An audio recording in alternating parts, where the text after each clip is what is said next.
We have with us Dr. R.S. Sharma, who is the member on the panel of the NEGWAC and also the CEO of the National Health Authority. He's also led the technological excellence on the CoWIN platform that has led to millions of vaccinations in India and smooth registration for the country. So thank you so much for joining us on India Today.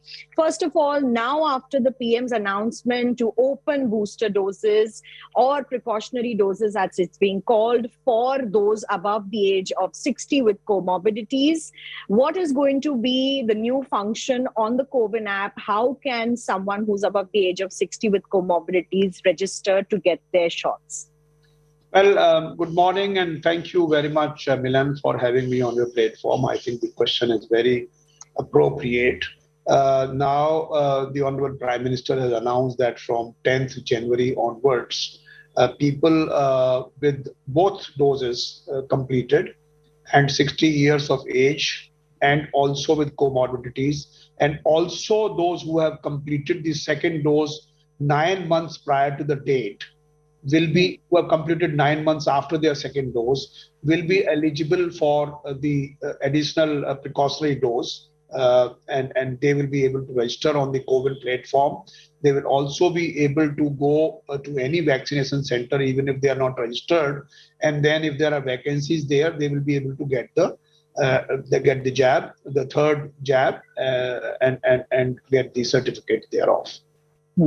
So you're saying that if one can't register on CoWIN, they can also walk into the center similar to what was happening earlier?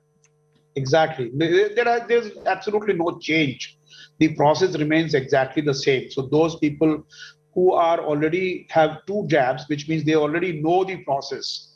Now they are already registered on our platform. If they want to, they can just open the platform, and the platform will say, yes, you are 60 years plus and you are now eligible for a third dose.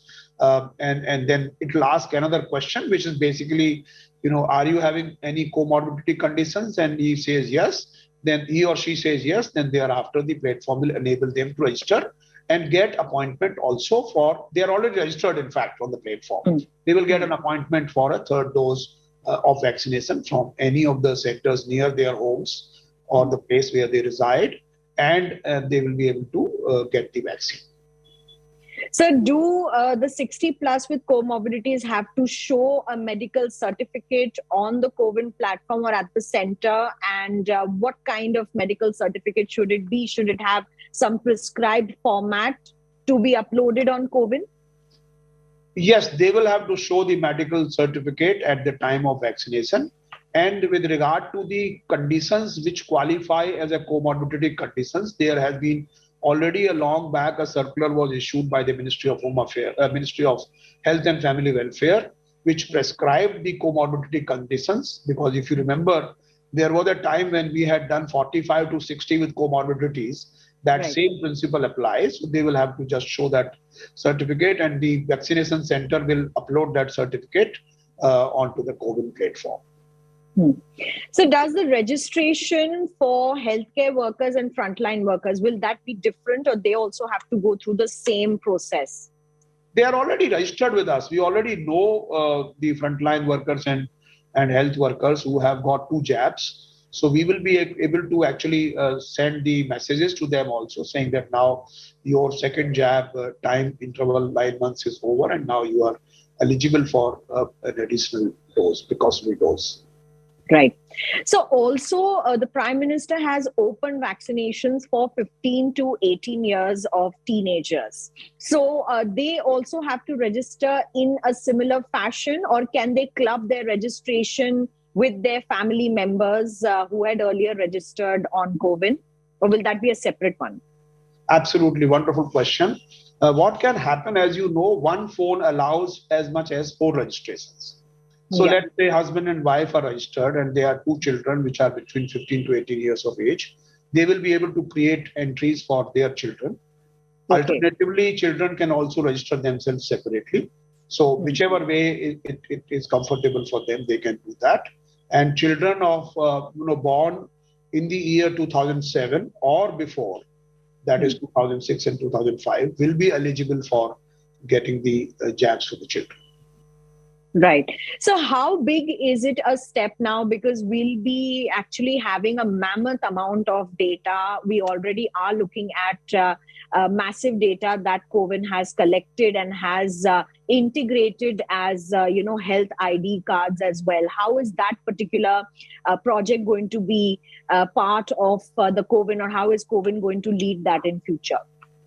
No, you see, I think the Coven is one platform which has data of 1.4 billion, vaccinations. As you know, the adult population coverage of 18 years plus has been to the extent of 90%. It's actually very, very unique in the world where you have large population countries. No country has reached that kind of numbers. So I think we have a massive digital platform which has scaled up, which is inclusive, which is also interoperable.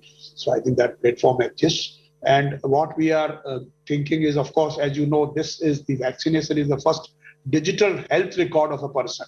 So those who have created a digital health ID, they will be able to link this record, and they will be able to link further records also as they go along. So that's something which is going to happen. We are also going to repurpose Coven for universal immunization program, for for the blood bank donation ecosystem. So these two things we are immediately going to repurpose Coven, and we have created an extremely wonderful platform which has served well the country.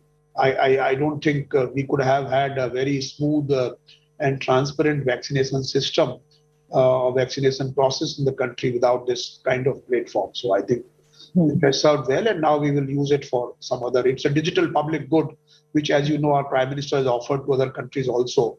And there are many countries who are already in the line of signing of the MOU. So that process is also happening. Right, sir. Previously, also, there were many questions that were raised on Coven. We saw the controversy with United Kingdom and many saying that the platform was not giving out proper certificates and there was fake certification also happening. How were you able to tackle that issue, sir? You see, when you have a robust product, we may fail in marketing, but then ultimately it is what is called Satyameva Jayate. So the robustness prevails. If the product is inherently good, people may criticize it, but then ultimately the product wins.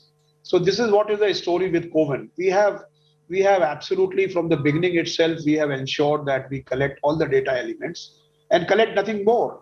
We collect minimal data elements from people so as to create a platform. It was only a question of how do you pack that data, how do you format that data, how do you encode that data into the QR code, etc. That was the only difference. Otherwise, our product is as robust as any product can be. So I think all these controversies, they of course happened. Some of them had some truth in them. Some of them did not have any truth in them, and they were raised by some people, I don't know. So I think those have all died down, and everybody now recognizes. In fact, we have now created an international certificate also, which is again WHO standard, and right. which is being used by our people going to various countries. And now various countries are recognizing our certificates also. So that's not a problem at all. That is excellent news, sir. And that is why the credibility of Coven platform for Indians who are traveling abroad is very crucial. And data that is all stored there is also very critical to India's health identification. Thank you so much, sir, for talking to India today on Prime Minister's announcement to begin third precautionary doses as well as opening up vaccination for children.